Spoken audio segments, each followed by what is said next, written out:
우리 주님께로 나아가시는 그런 귀한 시간 되시길 주님 이름으로 축복합니다. 두 손 들고 함께 찬양하시겠습니다.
주님의 영광 나타나신 후에 기도하시겠습니다.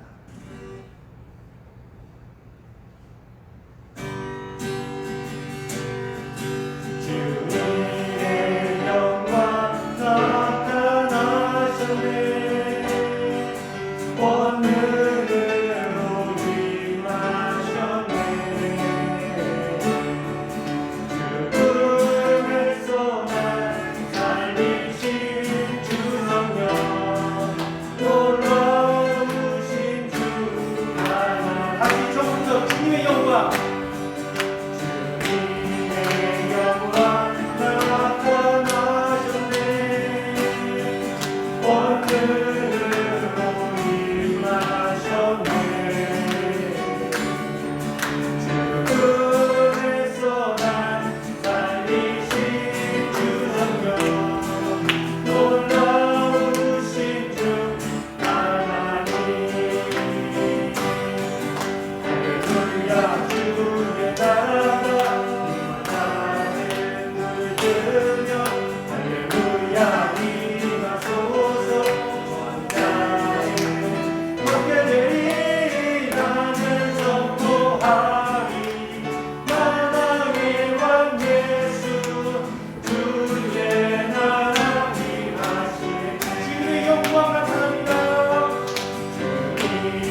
삶에서 주의 영광이 나타나길 소망합니다.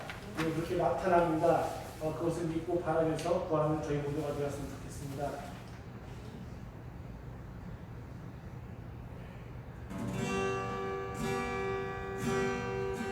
다 표현 못해도 나 표현하리라. 다 고백 못해도 나 고백하리라. 나 할 수 없어도 나 알아가리라. 나 닮지 못해도 나 닮아가리라. 다 표현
하나님 사랑이 매일 끊임없이 차고 넘칩니다. 그럼에도 불구하고 우리가 너무나 세상을 바라보는 시각이 강하여서 그리고 하나님의 사랑을 잊어버리지 않은 건 모르겠습니다. 이 시간에 이렇게 기도했으면 좋겠습니다. 하나님, 오늘 이 예배를 통해서 이 말씀을 통해서 사랑하는 하나님을 동일하게 우리가 처음 만나셨던 그 느낌과 그 감정과 그 모든 영적인 직관을 통해서 다시 이 시간 하나님을 만나길 간절히 소망합니다. 우리에게 필요한 것은 다른 것이 아닙니다. 오직 주님의 그 사랑이고 그분의 능력이고 그분의 모든 것임을 고백합니다. 함께 기도하겠습니다. 하나님, 이 시간 나왔습니다. 지금 어려운 상황에 처해 있습니다. 경제적인 어려움도 있고 그리고 관계의 어려움도 있고 직장에서의 여러 가지 어려움도 처해 있습니다. 코로나라는 새로운 사회적인 이슈로 인해서 우리의 삶과 우리의 마음과 그 모든 것이 힘겹고 어려운 상황 가운데서도 하나님, 이 시간을 사모하고 주님의 말씀을 경험하고 다시 한번 주님께서 주신 그 은혜와 사랑을 알기 위해서 나왔습니다. 하나님은 그냥 왔다는 것이 아니라 우리의 마음을 받아주셨고 우리를 주님께서 구하시는 그렇게 아오니 주님을 붙잡아 주시옵소서. 주님께서 주시는 은혜가 아니면은 사실 우리에게 아무 힘이 없습니다. 호흡을 하고 살아간다고 하지만 하나님의 인도하심과 사랑이 경험되지 않으면은 우리가 살았으나 실제로 죽었다는 것을 고백합니다. 하나님, 그래서 다시 한번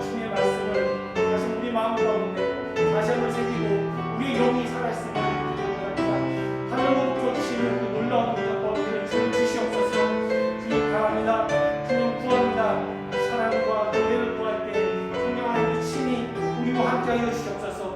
말씀을 통해서 하여 주시옵고 관계를 통해서 찬양을 통해서 기도를 통해서 더욱더 주님을 경험하는 그러한 이 시간이 되길 간절히 소망합니다. 하나님 구하오니 주시옵소서. 하나님 주시는 자에게 구하는 자에게 주신다고 하셨습니다.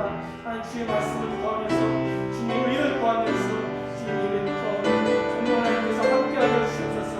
저희 마음에 하셨던 것처럼 영원히 함께 하신다고 하셨던 성령님의 인도하심을 경험하길 소망합니다. 하나님의 말씀과 다시 한번 깨달으면서 나아갈 수 있는 놀라운 능력이 우리 안에 있길 우리 안에 살아있기를 간절히 소망합니다. 주님의 붙잡아 주시옵소서. 사도신경 하심으로써 오늘 수 예배를 시작하도록 하겠습니다. 전능하사 천지를 만지신 하나님 아버지를 내가 믿사오며 그 외아들 우리 주 예수 그리스도를 믿사오니 이는 성령으로 잉태하사 동정녀 마리아에게 나시고 본디오 빌라도에게 고난을 받으사 십자가에 못 박혀 죽으시고 장사한 지 사흘 만에 죽은 자 가운데서 다시 살아나시며 하늘에 오르사 전능하신 하나님 그냥 자 계시다가 저리로서 산자와 죽은 자를 심판하러 오시리라. 성령을 믿사오며 거룩한 공예와 성도가 서로 전하는 것과 죄를 사하여 주시는 것과 몸이 다시 사는 것과 영원히 사는 것을 믿사옵나이다. 아멘. 찬송가 191장 함께 찬송하셨습니다.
교동문 31번 함께 하시겠습니다.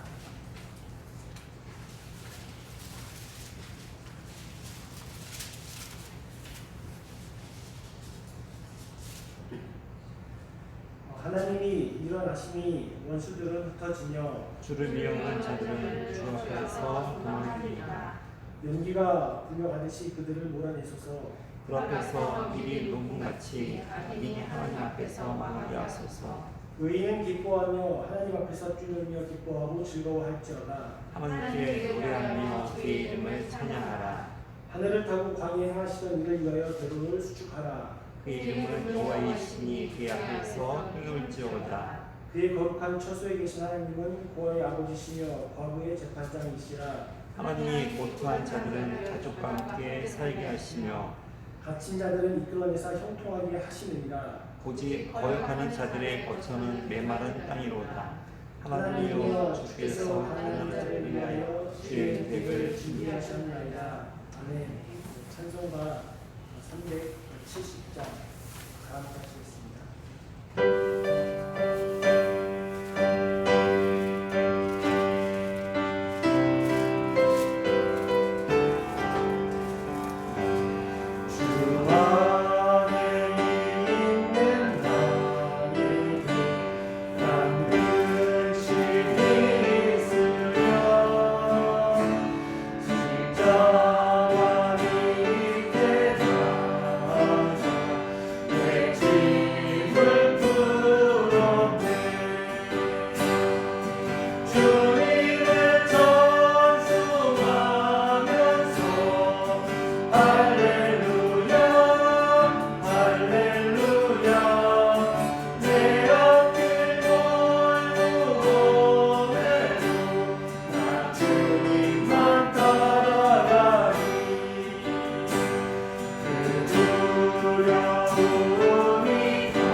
오늘 함께 보실 이 말씀은요, 누가복음 말씀입니다. 누가복음 8장 19절에서 21절 말씀입니다.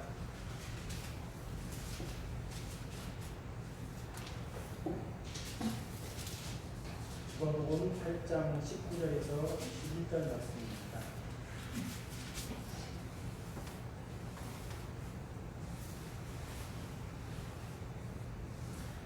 어, 19절 제가 20절 여러분들 읽어주시고, 그리고 21절은 다 함께 읽도록 하겠습니다.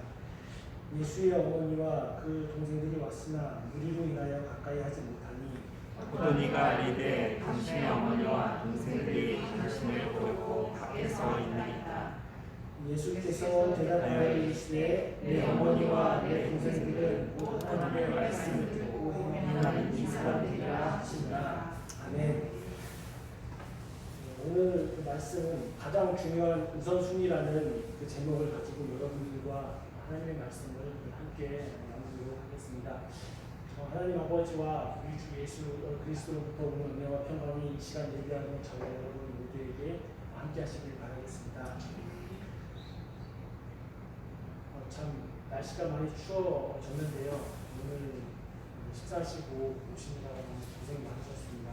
제가 이렇게 오느라 참 추워서 힘들어 그런지 여러분도 참 많이 힘들고 어려우셨을 것 같아요. 예.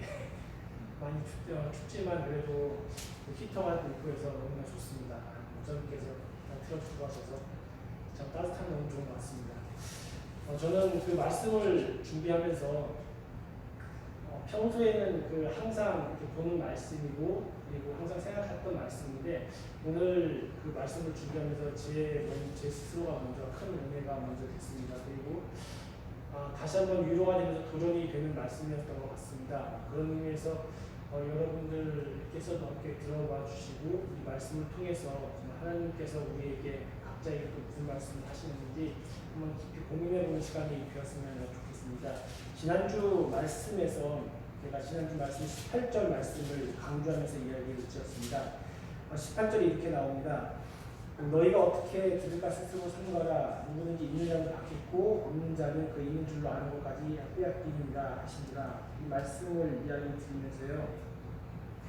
말씀을 듣고 그것을 주의하여서 잘 분별하고 깨닫고 그리고 그 말씀을 통해서 더 깊이 많은 것을 얻을 수 있다. 오히려 영적인 원리를 통해서 말씀을 더 간구하고 사모하고 그것이 열매로 맺혀지는 그런 사람들은 계속 그것을 받게 되지만 말씀을 가볍게 듣고 그냥 감동으로만 끝나고 진리로 넘어가지 못하게 된다면 언젠가는 우리도 모르게 계속 메말라가는 그런 삶으로서 나아갈 수 있다고 이야기를 드렸습니다. 오늘 말씀은 이 말씀의 실제적인 측면을 이야기하고 있다고 생각을 하게 되었습니다. 왜냐하면 말씀을 듣는 것의 중요성을 예수님께서 이야기하시기 때문입니다. 그리고 더 넘어가서 맨 마지막 21절 말씀에서는 이제 행하는 것에 대한 실제적인 이야기를 우리에게 주셨기 때문입니다. 사실 이 본문 말씀은 누가의 좀 특성이 반영된 것 같습니다. 사건 중심과 행적 중심의 기술을 하다 보니까 이 비유를 땅에 그 하나님의 말씀이 떨어진 밭의 비유를 하시고 그리고 이제 실제적인 가장 중요한 것을 맨 끝에 이야기하는 근데 사실 그 마태복음과 마가복음에서는 이 위치가 반대로 되어 있습니다. 다시 말하면은 그 이제 가족의 재편성, 영적 가족의 재편성을 이야기하시고 그다음에 이제 밭의 비유를 이야기하고 계시거든요. 그랬기 때문에 누가는 가장 중요한 걸 맨 끝에 이렇게 아껴뒀다가 이렇게 서서히 점진적으로 나오다가 이 사건에 있어서 가장 강력한 임팩트를 주기 위해서 이 부분을 이렇게 마지막으로 이렇게 둔 것은 아닐까. 사실 왜 이렇게 두었을까를 이렇게 여러 가지 고민을 많이 했는데요. 사실 마태복음은 이제 시간적인 연대기적인 기술이 한다는 것을 우리 보통 특징으로 많이 배웁니다. 그리고 마가복음은 이제 원래의 가장 먼저 쓰여진 이 기사이기 때문에 당연히 그러하였을 것이다라는 학자들이 추론이 있는 거고요.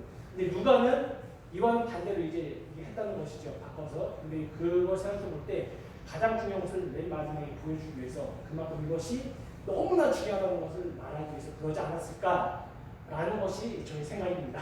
이 부분은 학자들이나 그런 사람들이 이야기하지 않습니다. 근데 보편적으로 이러지 않았을까라는 의견들이 좀 있다는 것이죠.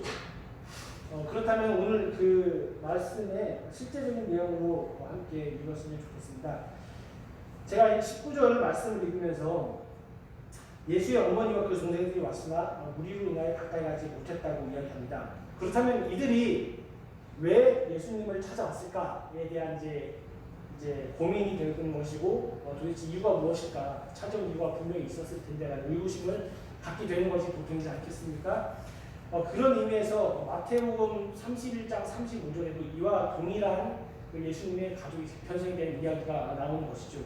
근데 이 31절과 35절 이전에 살펴보게 되면은 3장, 지금 마가복음 말씀을 드린 것입니다. 마가복음 3장 20절에서 30절 사이에는 이제 바알세불에 관련된 이제 논쟁 이야기가 나옵니다. 예수님께서 너무나 그 화려한 기적과 사람들이 범접하지 못할 그런 아우라를 보이시니까 이것이 하나님의 능력이 아니라 사단의 능력으로 나오는 것이 아닌가라는 여러 가지 이제 막 이야기와 주장이 나왔던 것이죠.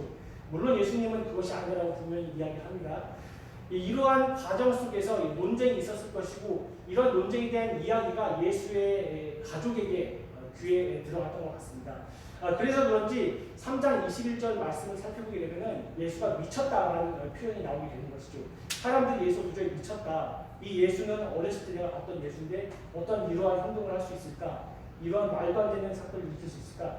예수에 대한 부정적인 생각을 가졌던 사람들이 그렇게 악담과 소문을 많이 퍼뜨렸던 것 같습니다.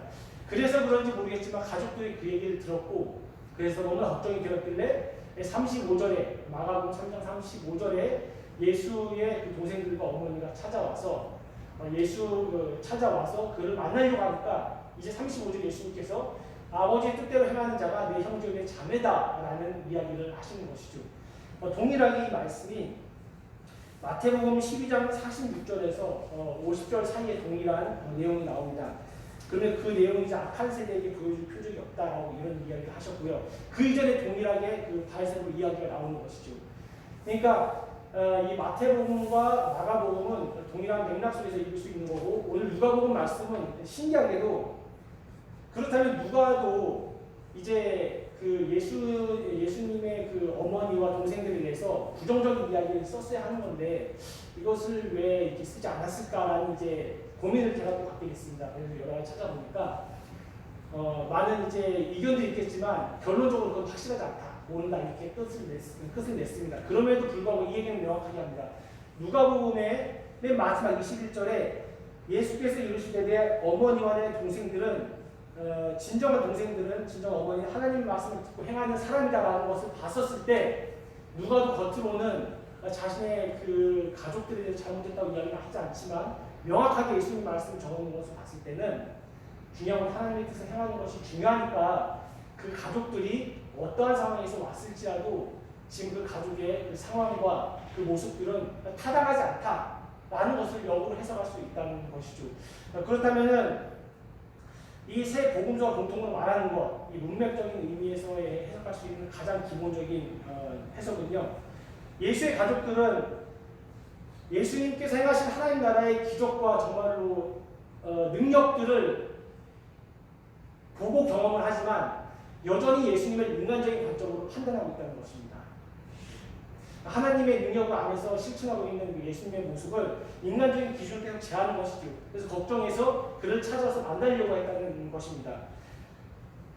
그 과정에서 예수님은 아까 제가 동일하게 말씀하셨다시피 단어의 사용이 다르고 표현 방법이 다르지만 궁극적으로 하나님의 말씀을 듣고 그것을 실천하는 사람이 내 형제요, 내 자매다, 내 어머니라는 말씀을 하고 있다는 것입니다. 제가 이 말씀을 생각을 하면서 이 생각으로 자연스럽게 연결하게 됐습니다. 지금 우리 너무 잘 아시겠지만 유튜브가 많이 활성화되어 있지 않습니까? 핸드폰만 누르면 다 나오는데 너무 좋은 말씀이 또 많이 나오지 않습니까? 그 중에서 하나의 형식적으로 제가 발견했던 것이 이런 제목의 영상들이 많이 있어요. 뭐냐면은 리얼 크리스천, 진짜 크리스천이라는 그 제목을 달고 뭐 다양한 그 여러 가지 설교와 뭐 에피소드와 아니면 간증들이 많이 올라오는 것입니다. 그렇다면은 이런 현대 사회 안에 기독교계에 이러한 영상들이 계속해서 올라오는 것은 무엇을 반증하는 것일까? 라고 한다면 상대적으로 그만큼 리얼 크리스천이 적거나 있어도 힘이 미약하다는 것을 반증하는 것이 아닌가라는 것을 쉽게 생각해 볼 수 있다는 것입니다. 저는 이제 그 프로를 다양하게 가끔 봅니다. 보면서 오늘 말씀하고 자연스럽게 연결이 됐습니다. 그렇다면 두 가지를 제가 이야기 드리고 싶은데요. 첫 번째 리얼 크리스찬이라면은 꼭 물질이 아니더라도 내가 가지고 있는 본인이 받은 여러 가지 것으로 남에게 섬겨줄 수 있어야 되지 않을까. 이것은 하나님의 사랑이 정말 그 안에 가득했을 때 그 하나님의 사랑이 넘쳐나기 때문에 이것을 주지 않고 못 뺏기는 그러한 열매적인 모습에서 알 수 있다는 것이죠. 그렇다면 이 리얼 크리스천이라는 말이 나에게, 여러분에게 어떻게 적용할 수 있을까라는 생각을 해보게 되었습니다. 두 번째로는 만약에 그런 것들을 표현하지 못하고 있다면은, 내가 섬기지 못하고 있다면은 과연 나에게 믿음의 실제적인 행위와 동반하지 않는 이유가 무엇인가에 대해서 자기 스스로가 진지하게 성찰하면서 물어봐야 하지 않나, 이렇게 생각을 해보게 되었습니다. 왜냐하면은 크리스찬이라는 것은, 진정한 리얼 크리스찬이라는 것은 하나님과 나와의 1대1 관계에서 나오는 가장 기초적인 것이기 때문입니다. 그리고 하나님 나라는 성경에서 크게 두 가지 패턴으로 이야기합니다. 하나는 하나님 나라의 현재성과 하나는 하나님 나라의 미래성인 것이죠. 하나님 나라의 미래성은 다시 오실 예수 그리스도의 재림을 통해서 그 부분과 함께 하나 되는 것이라면은, 현재성은 지금 이 시간, 바로 우리가 있는 현재 자리에서 크리스천으로서 진정한 삶으로서 무엇을 드러내고 있는지를 볼 수 있다는 것입니다. 이 말씀과 오늘 21절 말씀을 다시 한번 연결해 보겠습니다. 그렇다면 저는 사실 이 21절 말씀을 읽으면서 좀 예수님께 개인적으로 섭섭하다는 생각을 했습니다. 왜냐면은 평생 동안 함께 자랐고, 그리고 어렸을 때부터 키워주지 않았습니까? 마리아가 어렸을 때부터 관리해주고 키워주고, 뭐 머리도 감겨주고, 뭐 밥도 챙겨주고, 간식도 주고 다 그랬을 거 아니에요, 사실은. 그럼에도 불구하고 이렇게 찾아온 그 어머니와 그리고 그 동생들에게 너무 매정하게 얘기하는 것은 아닌가라는 그 생각을 했고요. 두 번째로는 예수님이 정말로 사랑이 있고 내 가정이고 내 가족이라는 것을 알면서도 불구하고 의도적으로 이렇게 이야기함으로써 정말로 중요한 것이 무엇인지 보여주려는 의도가 있지 않았었나라는 생각을 해보게 됩니다. 물론 문자적으로 이렇게 되면은 전자의 해석은 아닐 것입니다. 문자적으로 이렇게 되면 전자의 해석일 것입니다. 왜냐하면 분명하게 하나님께서 행하는 것이 내 가족이라고 말씀하셨기 때문입니다. 근데 저는 후자로 해석을 합니다. 왜냐하면은 누가복음, 다양한 복음서 나오겠지만 누가복음을 제가 전하니까요. 누가복음 10장 11절에 보게 되면 나인성 과부의 이야기가 나옵니다. 나인성 과부가 성문에서 나오고 있었죠. 근데 왜 나왔느냐? 자기의 그 아들이 죽어서 관을 들고 사람들하고 나오고 있는 장면이 있습니다. 근데 유독 이 본문에서는 예수님께서 보통 이렇게 치유해 주시고 기적을 베푸실 때는 그 사람의 믿음을 보시고 많이 하시거든요. 근데 나인성 과부의 사건에서는 유일하게 복음서에 누가복음 7장 12절에만 나오는데, 구하지 않았음에도 불구하고 그에게 가서 긍휼히 여기시고 그리고 그 아들을 살려내십니다. 이것이 무엇을 얘기하는 것일까? 그 어머니의 그 아들 잃어가고 죽어가는 그 슬퍼하는 그 마음을 하나님께서 긍휼히 여기시고 다시 불쌍히 여기시고 먼저 다가가서 고치신다는 뜻이거든요. 그런 관점에서 봤었을 때, 그리고 예수님께 십자가에 달려서 돌아가시기 전에 내 어머니를 부탁한다는 그런 외침을 보았을 때, 다양한 학교에서 보았을 때 분명하게 예수님은 매정하게 내 가족이 아니다라고 말하실 수 있는 분은 아닌 것 같은데 왜 이렇게 얘기하셨냐라는 것이죠. 이 상황에서 제가 해석한 그 요점은요, 실제로 말씀을 행하는 것이 너무나 중요하다는 것을 예수님께서 보여주시고 말씀하고 싶었던 것이다라고 이렇게 해석하게 됩니다. 왜냐하면 결국은 시간이 흐른 다음에는 이 말씀을 행하지 않으면은 결국은 가족도 제외다라는 이야기가 되기 때문입니다. 이제 아이가 있으신 분들 여기 대부분 다 이제 또 아이가 있으시고 또 이제 다양한 방법으로 또 아이를 이렇게 보시는 분들이 있으실 텐데요. 정말로 그 사랑이 그 눈물이 떨어지지 않습니까? 그만큼 아이가 너무나 중요한데 그 아이를 키우는데 그 아이가 내 자식이 아니다라고 말하는 그 부모의 심정, 그 부모의 심정을 생각을 한다면은 이렇게까지 예수님께서 말씀을 실천하지 아니하면은 더 큰 악과 어려움이 닥치니까 이것을 알려주기 위해서 다양한 복음서의 기자들을 통해서 말씀을 실천하는 것으로 규결을 냈다는 것. 여기서 우리의 삶을 되돌아켜 볼 수 있는 너무나 중요한 단초이지 않나 생각합니다. 우리는 보통 신앙생활을 5년 이상 하지 않았습니까? 뭐 어떤 분은 뭐 10년도 하셨고, 물론 뭐 이제 1년 하신 분도 계셨을 테고, 2년 하신 분도 계셨을 테고, 뭐 다양한 기간이 있습니다만, 제가 아는 바로는 대부분 지금 교회의 많은 분들은 10년 이상은 보통 다 된 것 같습니다. 그렇다면은 연수가 중요하진 분명히 아닌 것입니다. 그러나 연수에 만큼 우리가 말씀을 듣고 실제적으로 하나님을 경험하기 부단히 시간을 쌓아왔더라면은 과연 나의 삶에서 예수 그리스도의 제자로서의 삶, 다시 말하면 이 말씀을 듣고 깊이 묵상을 하고 이 묵상함을 통해서 등경 위의 등불처럼 그리스도 앞에서 많은 세상 앞에서 밝게 빛나는 그러한 삶으로서 그런 삶 이후에는 얻은 자는 계속 얻게 되고 놓친 자는 계속 놓치게 되는 영적 원리를 알았을 때 우리가 실제적으로 열매를 지금 이 순간에 맺고 있는 것이 얼마나 중요하다는 알고 실천하고 있느냐를 우리 스스로에게 물어봐야 된다는 것이죠. 전 예수님께서 8장 1절 처음부터 이걸 얘기하셨으면은 이해가 좀 더 가볍게 무거움이 좀 가볍게 왔었을 것인데 이 8장 1절부터 이제 쭉 지나가십니다. 전반부의 내용을 살펴보면 이제 여자에 대한 여자들이 하나님 예수님의 제자로 쓰임받는다는 딱 떨어진 부분을 이야기하고 나서 이제 밭에 뿌려진 씨비유를 하시고 등경의 등불에 대한 이야기를 하시고 그 다음에 이것을 계속 만들어가고 구현해 나가는 것이 영적 원리에서 가속도가 붙기 때문에 이런 것을 실제적으로 해 나가라는 계속 외침을 주시고 그 다음에 가장 자기에게 중요한 가족을 끌어와가지고 이 가족마저도 그리스도의 말씀으로서 해석을 해서 행하지 않으면은 배척하게 된다는 이 말씀을 봤었을 때 이 말씀은 저에게 사실 충격으로 좀 다가왔습니다. 왜냐하면은 제 스스로가 말씀을 말하는 자로서 외치는 자로서 얼만큼 그 행적으로 삶으로 드러내 왔는지를 이제 본다는 것이죠. 제가 초반부에도 이야기를 드렸지만 우리가 섬긴다는 것이 꼭 물질이 있어서 섬기는 것은 절대 아닌 것입니다.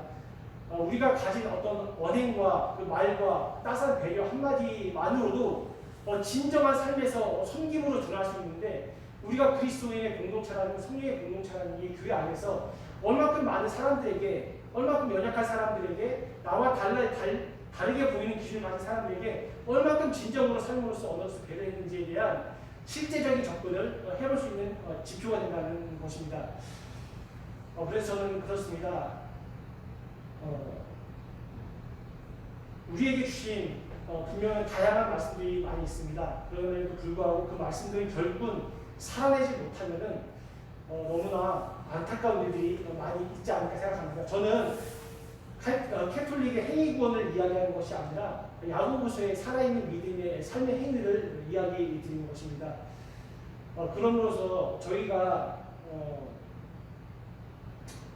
많은 말씀을 듣고 또 좋은 환경에서 살아가면서 우리 교회를 떠나서 우리에게 주어진 삶의 현장에서 정말 있는 곳이 선교의 현장이고 예배에게 삶을 드릴 수 있는 곳이라면은 가장 가까운 내 가정에게, 내 가족에게, 그리스도를 모르는 내 동료들에게 정말로 삶으로서 드러내는 저희 모두가 되어야 되지 않을까 이렇게 생각을 하면서 말씀을 마치겠습니다. 그래야 지금까지 하나님의 평강이 이 시간 예배하는 저희 모두의 마음과 생각을 지킬 거라 믿습니다. 함께 기도하시겠습니다. 하나님, 말씀을 듣고 행하는 자가 될 수 있도록 주님께서 인도하여 주셨소서. 그러한 베델의 공동체가 될 수 있도록 주님께서 붙잡아 주셨소서. 이 지역교회로 세우신 이유와 목적이 있는 것으로 압니다. 하나님, 그에 합당하게 삶을 살아내는 저희 모든 성도님들이 될 수 있도록 주님께서 붙잡아 주세요. 감사합니다. 예수님 이름으로 기도합니다. 주기도문으로 마치겠습니다. 하늘에 계신 우리 아버지여, 이름이 거룩히 여김을 받으시오며 나라의 임하옵시오며 지상에서 이루어진 것 같이 땅에서도 이루어지이다. 오늘 우리에게 이런 약속을 주시었고 우리가 우리에게 죄진 자를 사하여 준 것 같이 우리 죄를 사하여 주시었고 우리를 시험에 들게 하지 마시었고 다만에게서 구하시옵소서. 나라와 권세와 영광이 아버지께 영원히 있사옵나이다.